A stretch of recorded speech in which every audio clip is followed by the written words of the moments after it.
तत्पुरुष समास कंप्लीट कर लिया था और मैंने कुछ आपको होमवर्क में पद दिए थे, जैसे पदमुक्तः, राजसेवकः, अबलम, असमर्थः। तो इन पदों का समास विग्रह है। पदमुक्तः का पदात्मुक्तः, इसमें पंचमी तत्पुरुष समास हो रहा है। राजसेवकः में राजा का सेवक, तो राज्य सेवकः षष्ठी तत्पुरुष। अबलम में न बलम नियत तत्पुरुष और असमर्थः में न समर्थः। हमारा तत्पुरुष समास कंप्लीट हो गया है। आज हम समास के अंतर्गत नेक्स्ट पढ़ेंगे द्विगु समास। द्विगु समास की डेफिनेशन देखिए आप।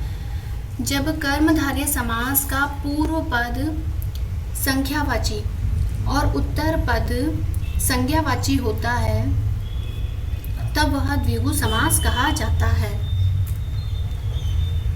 कर्मधारय समास का जब पहला पद काउंटेबल होगा, न्यूमेरिक होगा, और दूसरा पद द्वितीय पद जो संज्ञावाची होगा, तब वहाँ पर द्विगु समास होता है।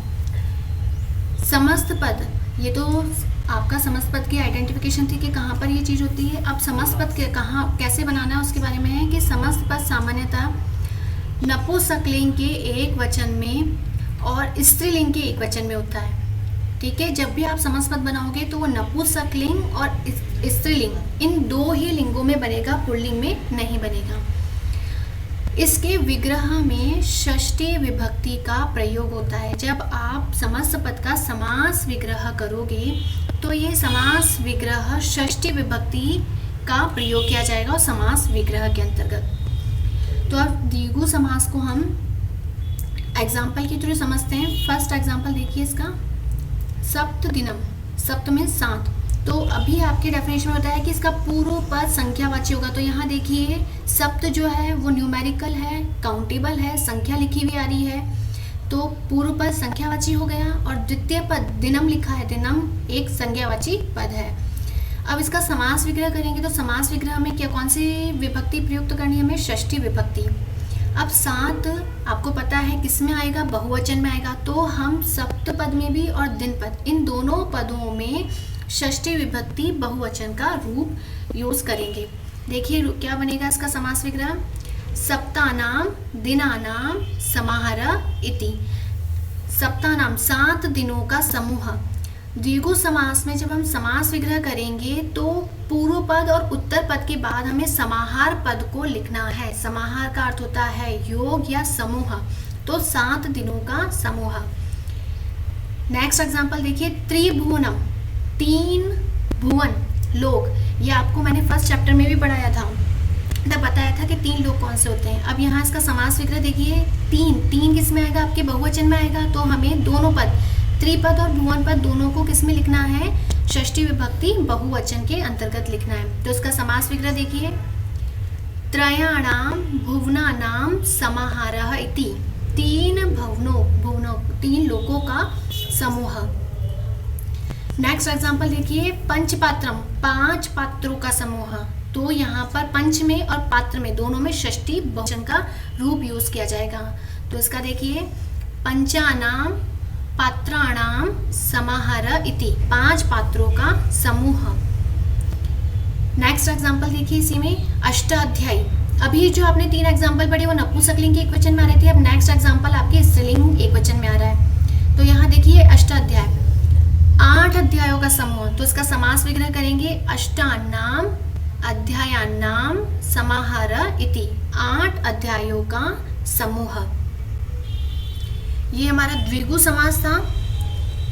द्विगु समास के जस्ट बाद द्वंद्व समास पढ़ेंगे। द्वंद्व समास में आप देखिए इसकी डेफिनेशन,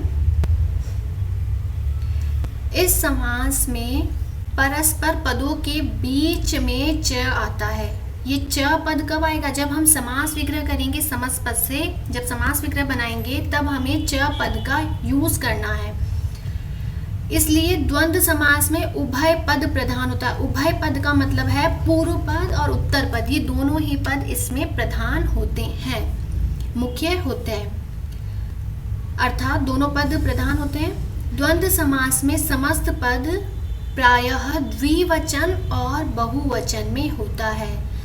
जो द्वंद्व समास है उसका जो समस्त पद बनेगा वो हमेशा द्विवचन या बहुवचन में, अगर 2 पद हैं तो द्विवचन में और 2 से अधिक पद हैं तो वहाँ समस्त पद बहुवचन में बनेगा। द्वंद्व समास एकमात्र ऐसा समास है जिसमें समस्त पद द्विवचन और बहुवचन में बनता है। बाकी अभी तक हमने जितने भी समास पढ़े हैं उन समास में आप समस्त पद देखिएगा वो हमेशा एक वचन में ही बनेंगे, लेकिन द्वंद्व समास एकमात्र ऐसा समास है जिसके अंदर समस्त पद द्विवचन और बहुवचन में प्रयोग किया जाता है। देखिए एग्जाम्पल के थ्रू समझते हैं। हरि हरौ, अब यहाँ देखिए राम के अकॉर्डिंग रूप चले तो रामः रामौ, द्विवचन में औ आता है। यहाँ इट मीन्स दो पद हैं, औ की मात्रा से आप क्लियर कर रहे हो कि यहाँ दो पद हैं। तो अब हमें इन्हें क्या करना है, इसका समास विग्रह करना है। तो ये दोनों पद जुड़े हुए इन्हें अलग अलग करेंगे। तो पहला पद तो हरि है और दूसरा पद हर। तो जैसे हम हरि और हर इन पदों का समास विग्रह करेंगे तो वह समास विग्रह करते टाइम दोनों पदों में एक वचन, प्रथमा विभक्ति एक वचन का पद आएगा। कैसे, देखिए इसका समास विग्रह। हरिः च हरः च, हरि और हर इन दोनों पदों को अलग किया है तो हमने एक वचन का रूप इसमें यूज किया है। तो हरि के एक वचन में क्या बनता है, हरिः, और हर पद जो बनेगा वो राम के अकॉर्डिंग चलेंगे तो रामः, इट मीन्स हरः। और समास विग्रह करते टाइम पूर्व पद और उत्तर पद, अगर दो पद हैं तो दोनों पदों के बाद में च का यूज करना है। अगर तीन पद है तो तीनों पदों को अलग करने के बाद में उनके बाद में च यूज करना है। जैसे देखिए हरिः च हरः च, हरि और हर। नेक्स्ट देखिए एग्जांपल, शिव केशवौ। अब यहाँ वापस औ की साउंड आ रहा है, इट मीन्स कौन से है ये आपके पुल्लिंग के अकॉर्डिंग रूप चल रहा है। तो इसमें देखिए शिव और केशव, तो शिवः च केशवः च, जो दो पद हैं दोनों पदों के बाद में हमें च यूज करना है। शिव के बाद भी च यूज किया है और केशव के बाद में भी च यूज किया है, तो शिव और केशव।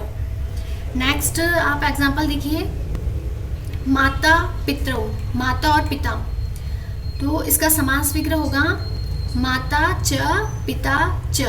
यहाँ पर विसर्ग नहीं आएगा पिता के बाद, क्योंकि ये क्या है, ऋकारांत है, और ऋकारांत इन दोनों पदों का आपने लिखा होगा प्रथमा विभक्ति एक वचन में माता पद बनता है और पिता के पितृ मूल शब्द से प्रथमा विभक्ति एक वचन में पिता शब्द बनता है, इसलिए यहाँ विसर्ग नहीं आया है। तो इसका समास विग्रह होगा माता च पिता च, माता और पिता। नेक्स्ट एग्जांपल देखिए आप, हेमंत शिशिर वसंतः। अब यहाँ देखिए बहुवचन का पद आ रहा है। अभी हमने तीन जो एग्जांपल पढ़े थे वो द्विवचन में आ रहे थे क्योंकि दो पद थे। अब यहाँ पर बहुवचन का पद आया है तो इट मीन्स यहाँ पर तीन पद है। तीन पद, पहला हेमंत, सेकंड शिशिर और थर्ड है वसंत। अब इनका समास विग्रह देखिए आप, हेमंतः च शिशिरः च वसंतः च। इसका समास विग्रह हेमंतः च शिशिरः च और वसंतः च। ये तीनों आपके प्रथमा विभक्ति एक वचन के अंतर्गत आए।